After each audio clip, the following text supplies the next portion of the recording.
नमस्कार मित्रांनो, लोकसेवा जी.के. या आपल्या यूट्यूब चॅनलवर सर्वांचं सहर्ष स्वागत आहे. चला तर आता वेळ न दवडता आजच्या घडामोडी बघूया. आजचा पहिला प्रश्न आहे, संयुक्त राष्ट्र महासभेने 2026 हे वर्ष काय म्हणून घोषित केलेले आहे?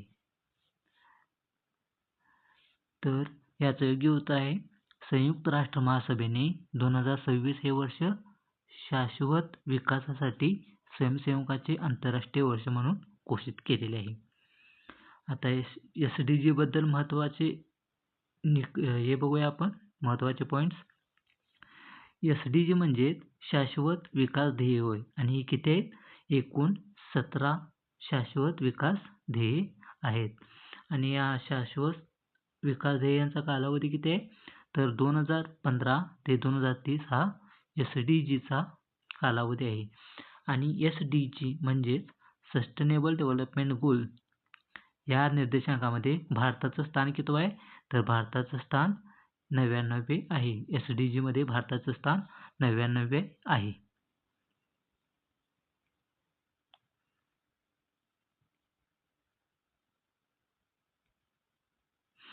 आता पुढची न्यूज. नुकताच ज्येष्ठ पर्यावरणवादी माधव गाडगीळ यांचं 7 जानेवारी 2026 ला निधन झालेलं आहे. कधी? 7 जानेवारी 2026 ला. माधव गाडगीळ कोण होते? तर ज्येष्ठ पर्यावरणवादी होते. माधव गाडगीळ हे ज्येष्ठ पर्यावरणवादी होते. त्यांचा मृत्यू 7 जानेवारी 2026 निधन झाले. आणि यांचं हे महत्त्वाचं आहे, माधव गाडगीळ यांना कोणते कोणते पुरस्कार मिळाले होते? तर 1981 साली पद्मश्री मिळाला होता, 2006 साली पद्मभूषण मिळाला होता, टायलर पुरस्कार मिळाला होता, पर्यावरण क्षेत्रातील योगदानासाठी टायलर पुरस्कार मिळाला होता आणि हुडको पर्यावरण पुरस्कार मिळाला होता आणि 2024 मध्ये संयुक्त राष्ट्रांचा सर्वोच्च पर्यावरण पुरस्कार हा चॅम्पियन्स ऑफ द अर्थ मिळालेला होता. यामध्ये लक्षात ठेवण्यासारखी गोष्ट आहे मित्रांनो, त्यांना पद्मश्री मिळाला, पद्मभूषण मिळाला, पण पद्मविभूषण मिळालेला नाही. हे महत्त्वाचं आहे. ह्याच्यावर आपल्याला प्रश्न विचारला जातो. हे महत्त्वाचं आहे. पद्मश्री 1981, पद्मभूषण 2006, पर्यावरण क्षेत्रासाठी टायलर पुरस्कार, हुडको पर्यावरण पुरस्कार आणि 2024चा संयुक्त राष्ट्राचा चॅम्पियन्स ऑफ द अर्थ हा पुरस्कार मिळालेला होता. आता पुढच्या न्यूजकडे जाऊया.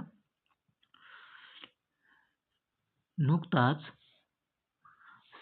सौर सेल कॅलिब्रेशन मानकीकरण सुविधा स्थापित करणारा भारत हा जगातील कितवा देश बनला आहे? तर भारत हा सौर सेल कॅलिब्रेशन मानकीकरण सुविधा स्थापित करणारा भारत हा जगातील 5वा देश बनलेला आहे. आता याचा परिणाम काय होणार आहे की विविध पर्यावरणीय मानदंडांचे अत्यंत अचूक मोजमाप करणे शक्य होणार आहे. चला तर आता पुढची न्यूज बघूया. नुकताच आसाम राज्याने मुलांमध्ये नैतिक, सामाजिक, सांस्कृतिक मूल्ये रुजवण्यासाठी कोणती योजना सुरू केली आहे?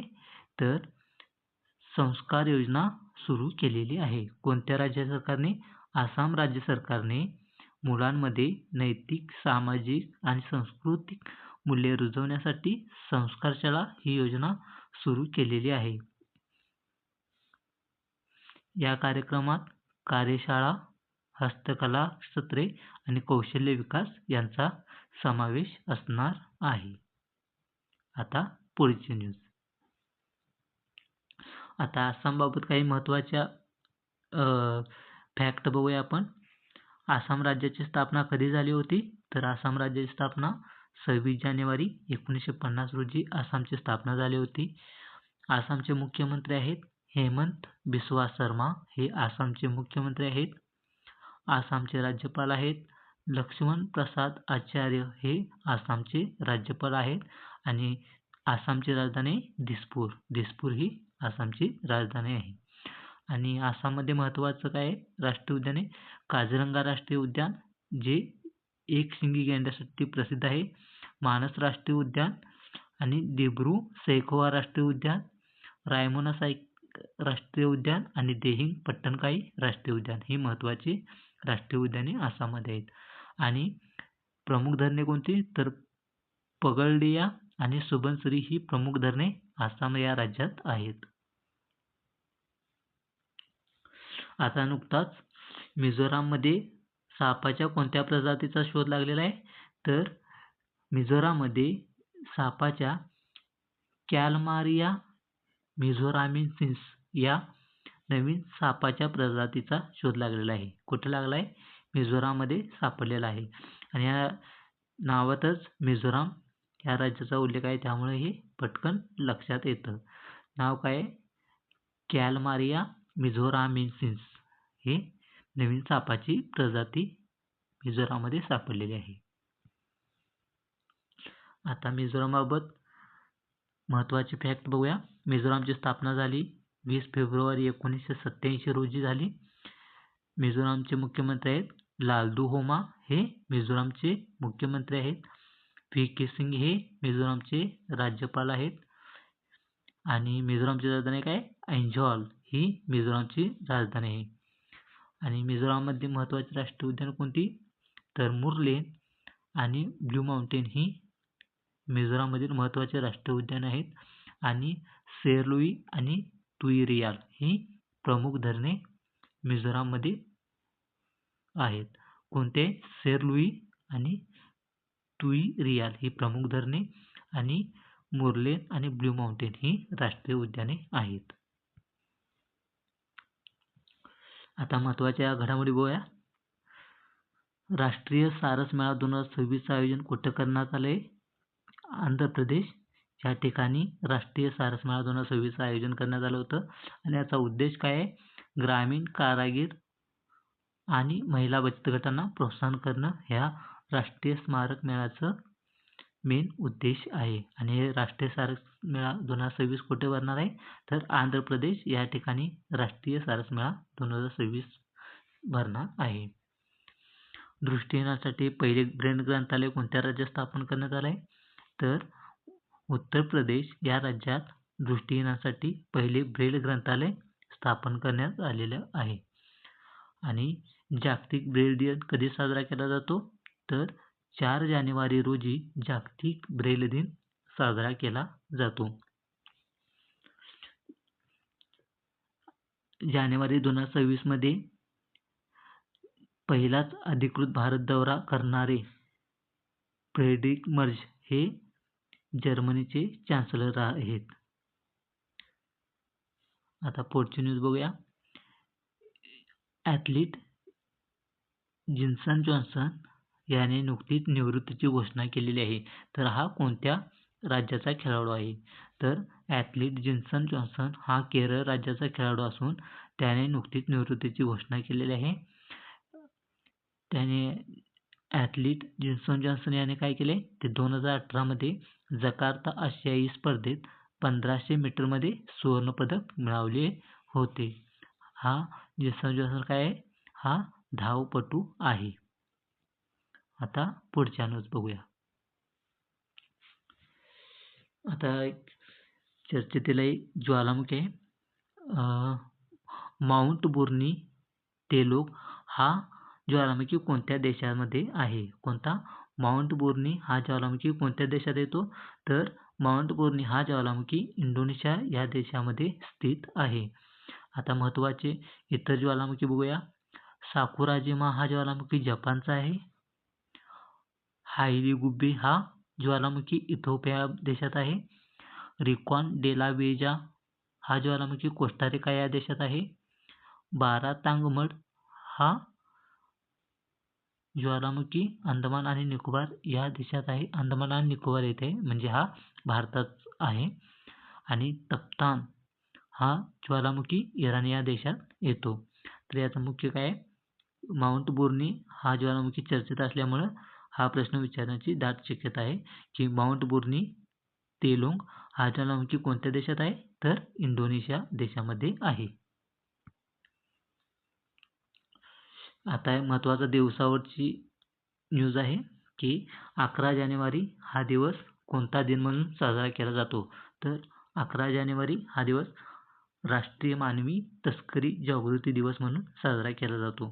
याचा मेन उद्देश काय आहे की आधुनिक गुलामगिरी आणि मानवी तस्करीच्या गंभीर समस्येबद्दल जागरूकता निर्माण करणे हा याचा मुख्य उद्देश आहे आणि पीडितांना पाठिंबा देणे आणि या बेकायदेशीर कृत्याला प्रतिबंध घालणे हा 11 जानेवारी रोजी साजरा करण्यात येणाऱ्या राष्ट्रीय मानवी तस्करी जागृती दिनाची मेन उद्देश आहे. आणि 2025ची थीम काय आहे की 11 जानेवारी 2026च्या राष्ट्रीय मानवी तस्करी जागृती दिवसाची थीम आहे स्ट्रॉंगर कनेक्शन. ही राष्ट्रीय मानवी तस्करी जागृती दिनाची थीम आहे. आणि याच दिवशी 11 जानेवारी हा लालबहादूर शास्त्री यांच्या पुण्यतिथी याच दिवशी असते. आता जानेवारी महिन्यातील काही महत्त्वाचे दिवस बघूया. 1 जानेवारी हा DRDOचा स्थापना दिन म्हणून ओळखला जातो आणि 1 जानेवारी हाच जागतिक कुटुंब दिन म्हणूनही साजरा केला जातो. 3 जानेवारी हा बालिका दिन म्हणून साजरा केला जातो. 3 जानेवारी या दिवशी सावित्रीबाई फुले जयंती असते, त्यामुळेच राष्ट्रीय बालिका दिन म्हणून साजरा केला जातो. जागतिक ब्रेल दिवस 4 जानेवारी रोजी असतो.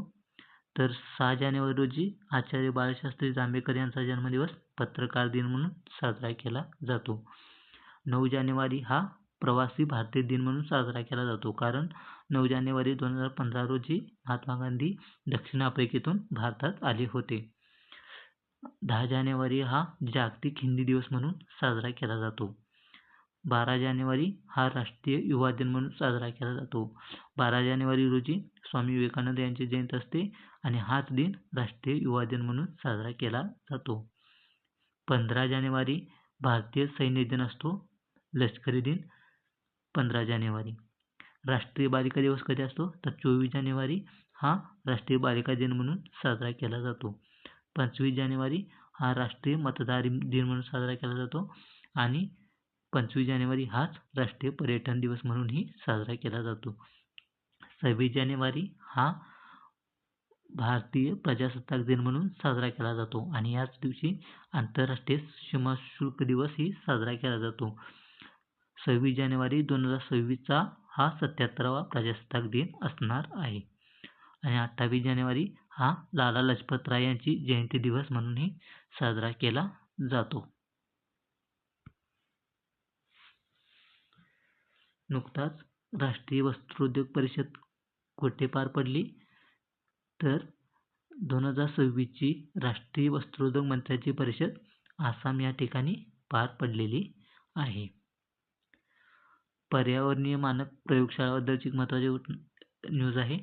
जगातील दुसरी पर्यावरणीय मानक प्रयोगशाळा कुठे आयोजित करण्यात आली तर नवी दिल्ली या ठिकाणी आयोजित करण्यात आलेली आहे.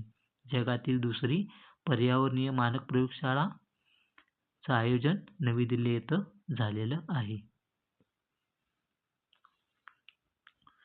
आता एक लष्कराबाबत न्यूज आहे की भारतीय लष्कराने कोणत्या made in India multi Calibri rocket launcher सिस्टमसाठी करार केलेला आहे तर याचं योग्य उत्तर आहे सूर्यास्त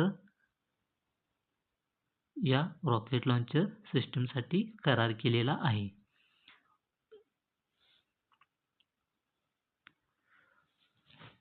आता आपण संयुक्त राष्ट्राने कोणती वर्षे आंतरराष्ट्रीय वर्ष म्हणून घोषित केलेले आहेत हे बघणार आहोत. 2024 हे वर्ष संयुक्त राष्ट्रांगाने आंतरराष्ट्रीय उंट वर्ष म्हणून साजरे केलं होतं, म्हणजेच घोषित केलं होतं. 2025 हे वर्ष शांतता आणि विश्वास वर्ष म्हणून घोषित केलं होतं. तसेच हिमनदी संवर्धन वर्ष म्हणून घोषित केलं होतं. क्वांटम विज्ञान आणि तंत्रज्ञान वर्ष म्हणूनही साजरं केलं जातं. तर कोणतं 2025 हे वर्ष. आता 2026 हे वर्ष म्हणून काय घोषित करणार आहे तर महत्त्वाचं आहे की 2026 हे महिला शेतकरी वर्ष म्हणून घोषित केलेलं आहे. कोरणी आणि चराऊ जमीन वर्ष म्हणूनही 2026 हे घोषित केलेलं आहे. तर कोण केलंय? युनायटेड नेशन्स, UN केलेलं आहे. 2027 हे वर्ष काय म्हणून घोषित केले? 2027 हे शाश्वत आणि लवचिक पर्यटन वर्ष म्हणून UN घोषित केलेलं आहे. UN म्हणजे युनायटेड नेशन, संयुक्त राष्ट्र संघटना. संयुक्त राष्ट्र संघटनेनेच 2029 हे वर्ष लघुग्रह जागरूकता आणि ग्रह संरक्षण वर्ष म्हणून घोषित केलेलं आहे. चला आता पुढे जाऊया. आता आपण संयुक्त राष्ट्र संघटनेने घोषित केलेली वर्षे बघितली. आता आपण संयुक्त राष्ट्र संघटनेबाबत थोडी मूलभूत माहिती बघूया. तर संयुक्त राष्ट्र संघटना, युनायटेड नेशन्स ऑर्गनायझेशन, याचा स्थापना कधी आहे? तर युनोची स्थापना 24 ऑक्टोबर 1945 रोजी झाली होती आणि हा दिन संयुक्त राष्ट्र दिन म्हणून साजरा केला जातो. तर 24 ऑक्टोबर हा संयुक्त राष्ट्र दिन म्हणून साजरा केला जातो. UNची स्थापना कधी? 24 ऑक्टोबर 1945. युनोचं मुख्यालय कोणतं आहे? तर युनोचं मुख्यालय न्यूयॉर्कमधील अमेरिका हे युनोचं मुख्यालय आहे. युनोचे महासचिव कोण आहेत? तर अँटोनिओ गुटेरेस हे युनोचे महासचिव आहेत आणि अँटोनिओ गुटेरेस हे पोर्तुगाल या देशाचे आहेत. युनोची सदस्य संख्या किती आहे? तर युनोची सध्या सदस्य संख्या 193 आहे आणि 193वा सदस्य दक्षिण सुदान हा देश आहे. युनोची सदस्य संख्या 193 आणि 193वा सदस्य देश आहे दक्षिण सुदान. आता सुरक्षा परिषद, युनायटेड नेशनची सुरक्षा परिषद याबद्दल बघूया. यामध्ये युनायटेड नेशन्स सुरक्षा परिषदेत एकूण किती सदस्य असतात? तर एकूण 15 सदस्य असतात. यामध्ये 5 स्थायी सदस्य असतात आणि 10 अस्थायी सदस्य असतात. आणि या 10 अस्थायी सदस्यांचा कार्यकाळ किती असतो? तर 2 वर्ष हा कार्यकाळ या 10 अस्थायी सदस्यांचा असतो आणि हे 5 स्थायी सदस्य असतात. म्हणजेच या 5 देशांना कायमस्वरूपी सदस्य असतात. तर हे मेन कोणते देश आहेत? चीन, फ्रान्स, रशिया, इंग्लंड आणि अमेरिका हे 5 स्थायी सदस्य देश आहेत. आणि हे लक्षात कसं ठेवायचे मित्रांनो? तर याची एक ट्रिक आहे की फ्रेका,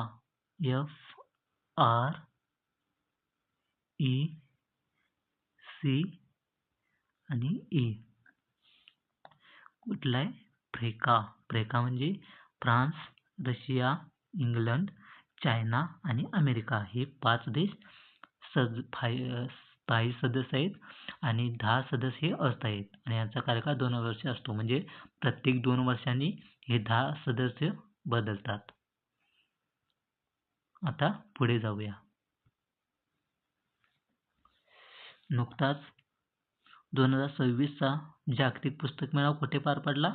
तर 2026चा जागतिक पुस्तक मेळावा दिल्ली येथे पार पडत आहे. कुठे? दिल्ली येथे पार पडत आहे. यामध्ये फोकस देश कोणता आहे? स्पेन हा यामध्ये फोकस देश असणार आहे. या 2026च्या जागतिक पुस्तक मेळाव्याचा कालावधी किती असणार आहे? तर 10 ते 18 जानेवारी 2026 हा जागतिक पुस्तक मेळाव्याचा कालावधी असणार आहे. आणि हा पुस्तक मेळावा कुठे पार पडणार आहे? तर भारत मंडपम, नवी दिल्ली येथे या 2026च्या पुस्तक मेळाव्याचं स्थळ असणार आहे, पार पडणार आहे. आणि या 2026च्या जागतिक पुस्तक मेळाव्याचं आयोजन कोण करणार आहे? तर नॅशनल बुक ट्रस्ट म्हणजेच NBT ही संस्था या पुस्तक मेळाव्याचं आयोजन करणार आहे आणि यामध्ये फोकस देश स्पेन असणार आहे. आणि याचा सन्माननीय अतिथी देश म्हणजे गेस्ट कोण असणार आहे? गेस्ट ऑफ ऑनर हा कतार देश असणार आहे. तसंच एक महत्त्वाचं नोट्स बघूया. स्पेन हा गोव्यात झालेल्या इफ्फी चित्रपट महोत्सवात भागीदारी देश देखील होता आणि यामध्ये जपान हा फोकस देश होता. आता पुढची न्यूज. नुकताच एक पुस्तक प्रकाशित झालं आहे. माय आयडिया ऑफ नेशन फर्स्ट हे पुस्तक लेखक कोण आहे? तर उदय Mahurkar hey my idea of nation first या पुस्तकाचे लेखक आहेत. आणि नुकतंच यांचं प्रकाशन कोण केलं आहे? तर केंद्रीय मंत्री नितीन गडकरी यांनी या पुस्तकाचं प्रकाशन केलेलं आहे. आणि नुसताच नितीन गडकरी यांना कोणता पुरस्कार मिळाला आहे? लोकमान्य टिळक पुरस्कार. 2023चा लोकमान्य टिळक पुरस्कार नितीन गडकरी यांना मिळालेला होता. आणि हाच प्रश्न ग्रुप सी प्रिलिमला जी 11 जानेवारी 2026 झाली त्यामध्ये विचारला होता की लोकमान्य टिळक पुरस्कार कोणाला मिळालेला आहे, तर त्याचे उत्तर होतं नितीन गडकरी साहेब. आता 2024 मध्ये 5 व्यक्तींना भारतरत्न पुरस्कार दिला गेला होता. ते 5 व्यक्ती कोण आहेत? MS स्वामीनाथन, चौधरी चरणसिंह, कर्पूरी ठाकूर, लालकृष्ण अडवाणी आणि PV नरसिंहराव. हे 5 व्यक्तींना 2024चा भारतरत्न पुरस्कार मिळालेला होता. त्यामध्ये महत्त्वाचे कोण आहेत? तर MS स्वामीनाथन यांचं निधनही झालेलं आहे. त्यामुळं MS स्वामीनाथन हे महत्त्वाचे आहेत, कारण MS स्वामीनाथन हे भारतीय हरित क्रांतीचे जनक म्हणून ओळखले जातात. आता पुढची न्यूज बघूया. आता आपण मगाशीच बघितले की जॉन्सन जॉन्सन यांनी निवृत्तीची घोषणा केलेली आहे. जॉन्सन जॉन्सन कोणत्या खेळासंबंधित आहे? तर जॉन्सन जॉन्सन हा धावणे या खेळासंबंधित आहे. तो केरळ राज्याचा खेळाडू आहे. आणि जॉन्सन जॉन्सन यांनी 2018च्या जकार्ता आशियाई क्रीडा स्पर्धेत सुवर्णपदक मिळवलेले होते. आता महाराष्ट्राची एक न्यूज आहे. नुकताच गडचिरोली जिल्ह्यातील कोणत्या राखीव क्षेत्राला वन्यजीव अभयारण्याचा दर्जा देण्यास मुख्यमंत्री अध्यक्ष असलेल्या समितीची मंजुरी मिळाली आहे?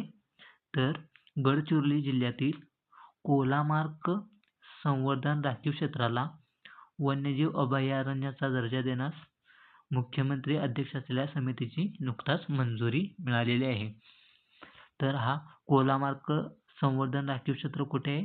तर गडचिरोलीतील अहेरी आणि सुरंचा तालुक्यात हा कोलामार्क राखीव संवर्धन क्षेत्र आहे. आणि हे कोलामार्क राखीव क्षेत्र गडचिरोलीतील तिसरे अभयारण्य असणार आहे.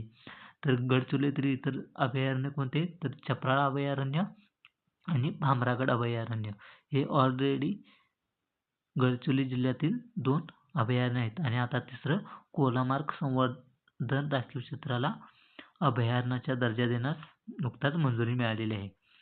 आणि हे कोलामार्क संवर्धन राखीव क्षेत्र कशाचे संबंध आहे? तर मध्य भारतातील रानमशींसाठी प्रसिद्ध असलेलं हे एकमेव प्रमुख क्षेत्र आहे.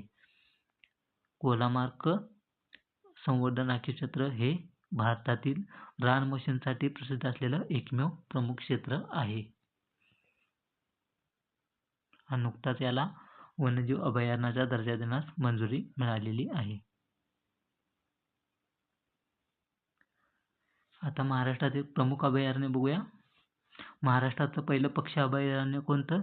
तर कर्नाळा हे पहिलं पक्षी अभयारण्य आहे. आणि कर्नाळा पक्षी अभयारण्य कोणत्या जिल्ह्यात आहे? तर रायगड जिल्ह्यातील आहे.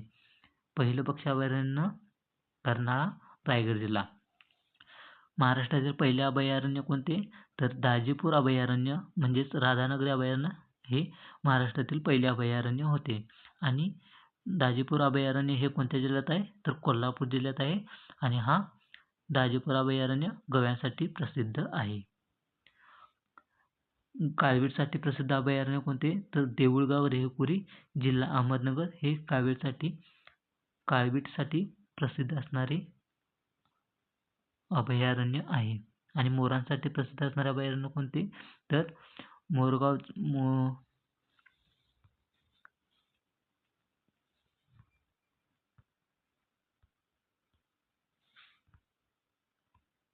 तर नायगाव मयूरेश्वर बीडमधील आणि सुपेमधील मयूरेश्वर पुणे हे मोरांसाठी प्रसिद्ध असलेली अभयारण्ये आहेत. आता शेवटचं फास्ट रिव्हिजन बघूया. एक महत्त्वाचे प्रश्न आहेत जीकेचे. HTML चा लॉंग फॉर्म काय आहे? HTML चा लॉंग फॉर्म आहे हार्पर टेक्स्ट मार्कअप लँग्वेज हा HTMLचा लॉंग फॉर्म आहे. VoIPचा लॉंग फॉर्म काय आहे? व्हॉइस ओव्हर इंटरनेट प्रोटोकॉल हा VoIPचा लॉंग फॉर्म आहे. IMEIचा लॉंग फॉर्म काय आहे? इंटरनॅशनल मोबाईल इक्विपमेंट आयडेंटिटी हा IMEIचा लॉंग फॉर्म आहे. IMEI नंबर कोणता? IMEI हा नंबर मोबाईलमध्ये असतो आणि याचा लॉंग फॉर्म काय आहे? International mobile equipment identity. P2Pचा लॉंग फॉर्म काय आहे? Peer to peer. निरी ही संस्था कोणत्या ठिकाणी स्थित आहे? निरी म्हणजेच राष्ट्रीय पर्यावरण अभियांत्रिकी संशोधन संस्था नागपूर या ठिकाणी आहे. CBDCचा लॉंग फॉर्म काय आहे? Central bank digital currency. CBDC म्हणजे सेंट्रल बँक डिजिटल करन्सी. आता पॉलिटिक्सची थोडी महत्त्वाची प्रश्न बघूया. कलम 32 नुसार सर्वोच्च न्यायालय काय करतं? सर्वोच्च न्यायालयाला कलम 32 नुसार रिट जारी करण्याचा हक्क आहे आणि तसेच उच्च न्यायालय देखील रिट्स जारी करू शकतं. कोणत्या कलमानुसार? तर कलम 226 नुसार उच्च न्यायालय रिट्स जारी करू शकतो आणि कलम 32 नुसार सर्वोच्च न्यायालय रिट्स जारी करू शकतात. घटनादुरुस्तीचं कलम किती आहे? घटनादुरुस्ती कलम 368 हा भाग 20 मध्ये येतो. 10वे परिशिष्ट कशाशी संबंधित आहे? तर 10वे परिशिष्ट हे पक्षांतरबंदी कायद्याशी संबंधित आहे आणि पक्षांतरबंदी कायदा कधी झाला? 22वी घटनादुरुस्ती 1945 नुसार पक्षांतरबंदी कायदा करण्यात आलेला आहे. जर माहितीच्या अधिकाराबाबत बघूया. जीवित व स्वातंत्र्याशी संबंधित माहिती 48 तासात देणे बंधनकारक आहे. जर लेक्चर आवडल्यास मित्रांनो तर लाईक करा, शेअर करा आणि सबस्क्राईब करा. परत भेटू आपण पुढल्या भागात. नमस्कार.